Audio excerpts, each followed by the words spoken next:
Hello, God bless you today, and thank you so much for joining me.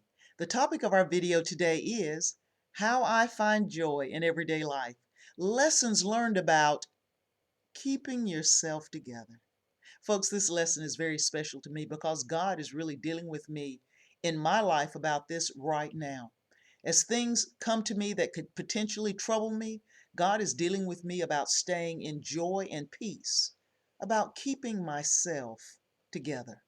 Let's go to the Word. Psalm 37 and 5 says, "Commit your way to the Lord. Trust also in Him, and He shall bring it to pass." That means commit your way, your life, your path to God. Hold His hand and trust in Him. Lean into Him as He is leading and guiding you. Walk with Him, and He's going to bring His plans and purposes to pass in your life. We are to trust and release to the one who holds all things together. Colossians 1 and 17 tells us this: He existed before anything else, and He holds all creation together. And He'll help us to hold ourselves together. Let's look in the Word at a couple of examples. In Exodus 14, verses 13 through 14, we find the children of Israel at the Red Sea with Pharaoh coming behind them. And Moses says to them, "Do not be afraid. Stand still and see the salvation of the Lord, which He will accomplish for you today. For the Egyptians, whom you see today, you shall see again no more forever. The Lord will fight for you, and you shall hold your peace." God is going to do the fighting, and your part is to keep it together. Hold your peace. Let's look at another example. In Daniel 3, verses 16 through 18, Shadrach, Meshach, and Abednego will not bow to the idols that King Nebuchadnezzar has placed before them. And they say to the king, "O Nebuchadnezzar, we are not careful to answer thee in this matter. If it be so, our God whom we serve is able to deliver us from the burning fiery furnace, and He will deliver us out of thine hand, O king. But if not," I love that. "But if not, be it known unto thee, O king, that we will not serve thy gods, nor worship the golden image which thou hast set up." Oh, to be able to hold it together, to keep it together. If God does it one way or if He does it another, we will still serve Him and trust in Him. I want to talk to you a little bit about God's power.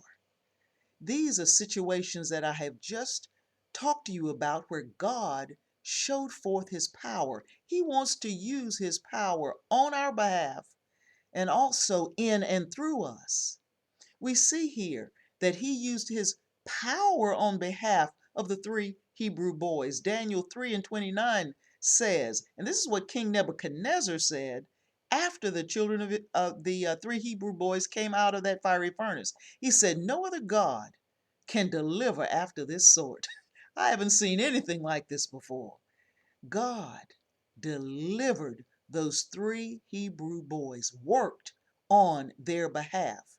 And then as well, God desires to do a powerful work in us as we're going through some of these situations. Ephesians 3 and 20 says that He's able to do exceedingly abundantly above and beyond all that we can ask or think, according to that power that is at work within us.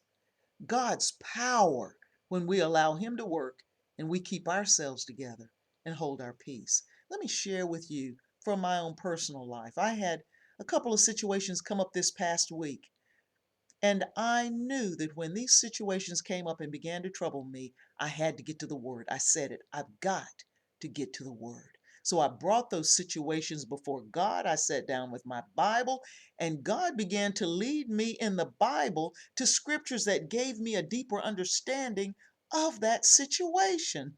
The Word was alive to me, and it gave me such comfort, and I began to pray that Word. And then next, I took another step, and it was a step of peace. I said, "Lord God, however you choose to deal with this situation, I'm going to trust you. However you choose, just like the Hebrew boys, whether you do it one way or another, Lord God, we're going to continue to serve you." I made a decision to keep my hands out of the situation and also not let my heart be burdened by it. And by the time I got up from this time with the Lord, I was at peace, and the heaviness of that had lifted, and I just went on about my way. And yes, both situations, God displayed his power on my behalf and also within me by giving me peace. And both situations worked out beautifully. Let me give you some concluding scriptures. 1 Thessalonians 4 and 1 says that we're to abound more and more in our walk with the Lord. And as we're walking with him and spending time with him, we come to Psalm 46 and 10. We're able to be still and know that he is God. The more we walk with him, the more we're going to be able at some point to realize that we can trust and we can rest, be still. He's going to show himself to be God. Yes, you can keep yourself together, hold your peace as he works on your behalf and brings things to pass. Folks, this is segment 10 of How I Find Joy in Everyday Life. This is the concluding segment, and I pray you've been blessed. I want to thank you for listening. This is just Iris. Please think on these things.